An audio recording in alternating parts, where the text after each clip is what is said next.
old Joe on the radio say, please vote for Chele Farley when you go in. Go in. Why? And then you can say, oh, yes, only because, not for everything that she stands for as a great conservative, but just because she comes on the Piscopo show and you are so. And then this is your son? Yes. Hi, James. How are you, man? Look how cute you are. You got a microphone for James? Al, big Al. Al will get grumpy and yell at you. Just disregard him. I'll handle it. It's okay. But James has presents for all of you. Oh, no. We like gifts. Yes. Oh, Look we at got this. T-shirts. We have T-shirts. I love Chele it. Farley I for love Senate it. T-shirts. Oh, this yes. is great. This is great. For future candidates. I like Here you go. There it is, Chele. Yeah. Very, very nice. United States Senate. Yeah. And here, boys, here. Frankie Five Boroughs. Yes. Chele, thanks for coming Fantastic. in. James, thanks for coming Yes. in. No school today? No. We'll figure There it was, I have school too. yeah, but sometimes they would let you out for election day. Back in the day, I think it used to be a holiday, but Mom let you out today so you can campain for Mom. Well, actually, the principal even actually reached out saying that, look, if you have that's some activities, great. which I really appreciated her doing, and James had health and field this morning, and so she said, just get him to school by 11. I'm like, done. So we are, from here, we are going and voting at 10 a.m., and then I'm bringing him to school. Now you really, this is great. This is so great. So now you sound like me. This is great. So wait a minute, you got the hit, you got the kid in the morning, Yeah. but you're going to get it back in time. Absolutely. Boom, I do the Yeah, same totally. thing. We've got to do it all, multitasking. But it's nice when somebody in the education institution can just say, sure, come in then, and you get them right in the right time. Hey, so what, how old are you now, James? 11. 11? You're proud of your mom. This is great what she's doing, huh? Yeah. Is this great to us? Look at him, he's such a good kid.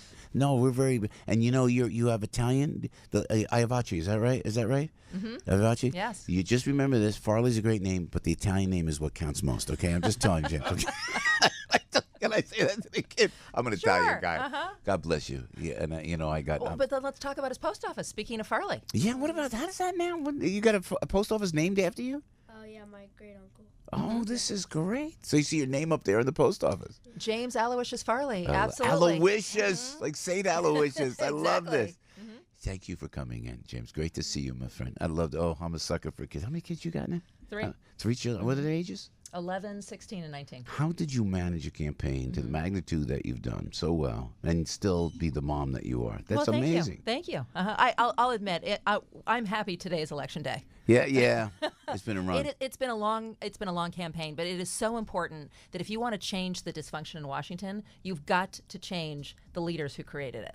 And so that's why I'm very much focused on term limits, as Frank knows. Absolutely. With the Reform Party, I've said 2 terms, 12 years, and Senator Gillibrand has had her 12 years. We need somebody else in there with fresh ideas, like giving a tax deduction to renters. Yeah. Why has this never been I done? love that idea. It's the only idea I've heard from any politician, running for the Senate.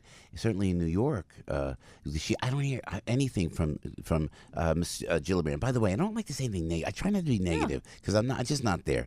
But I don't know why, and I say this to you objectively and not in a mean way. Why she got so vicious? What happened? What turned Senator Gillibrand into like this progressive communist Marxist type of person? Where's that from? You know it's not from her heart because she would have been there from day one, correct?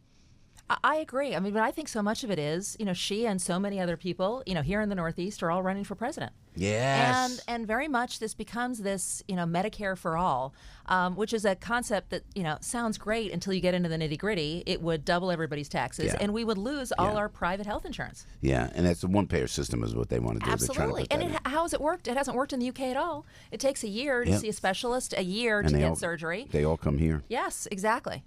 So you feel good about the I do.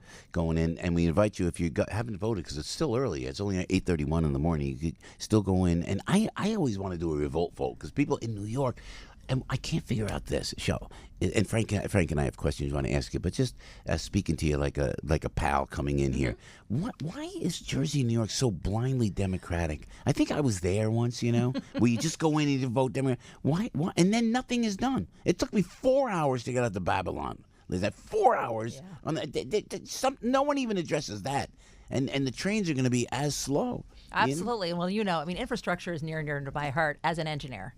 And people are always like, well, there isn't enough money. Actually, there is enough money because we keep sending this money to Washington and it gets wasted. And I said, no, let us cover it. Like the Gateway Project, the tunnels between New York and New Jersey, right? Every time one of those tunnels goes down, it's evidently $100 million in lost productivity. And there's all these fights as to who's going to pay for it, the federal government, New York or New Jersey. And I said, let New York pay for the entire thing. all by our lonesome. Yeah. Because the whole project would cost $30 billion. Yeah. We're expected to lose $60 billion this year. Let us pay for it. Yeah. You going to be okay if you have to go to Washington? I said, that's it, man. Yeah. You be all right if you go to Washington? I am. Rip I'm it going up to a little work bit? hard. Absolutely. Yeah. I think that's the whole idea, is that, we need somebody who's just going to get in there and who's a good negotiator, who can work with the president and work with Chuck Schumer, the minority leader in the Senate. You have a good relationship with Chuck Schumer? I've met Chuck Schumer, but my sense is I will have a good relationship with whomever we need to, to work in with. order to get the job done. Did you talk to the president at all? Did the president reach out? Yes. So the president gave me a great shout out, saying that I'm working really hard. He sees me on TV all the time, and on the merits I should win. Right. And he said, look, I think in November you're going to surprise a lot of people just the way he surprised people in November. Yeah, so how do you get across to the Democrats? And what would you say to them now, Chele Farley, to get them to, as they're on their way to work now, listening to us on the radio and about to go vote? I mean, why should they go in there and vote for Chele Farley? Look, I live in New York. Unlike Senator Gillibrand, who's been in Washington, during this time, 1 million people have left New York. The upstate economy is in shambles. Our taxes have gone up. Our healthcare costs are going up. 1 million people, which is crazy. I want to use my negotiating skills to actually bring back jobs to New York, lower our taxes, give renters this tax deduction, let ICE protect us, and be a strong supporter of Israel. Yeah, that's another thing. Why are the Democrats so? And this is me talking, not Chele Farley, Episcopal. I feel this anti-Semitic rise that I've been talking about for 5 years on this show, and then we had this horrible situation in Pittsburgh, and then the Democrats have been just against the state of Israel, and they're backing candidates that would not allow business to be done with the state of Israel. It goes away, and the press doesn't say a thing about it. No, I think it's amazing. I mean, like Linda Sarsour is a disciple of Louis Farrakhan. Louis Farrakhan was just in Iran yesterday, saying death to Israel, death to America. In and Arabic, I'm not anti-Semite, I'm anti-termite.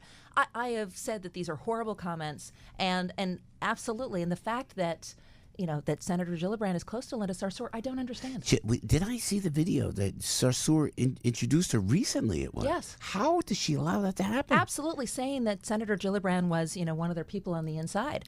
And yeah. Mm-hmm. For that alone, oh my gosh! And then she thanked her. This is Gillibrand thanking Sarsour. Sarsour is a racist, an outright racist. You can hear just look at the video. Absolutely, look.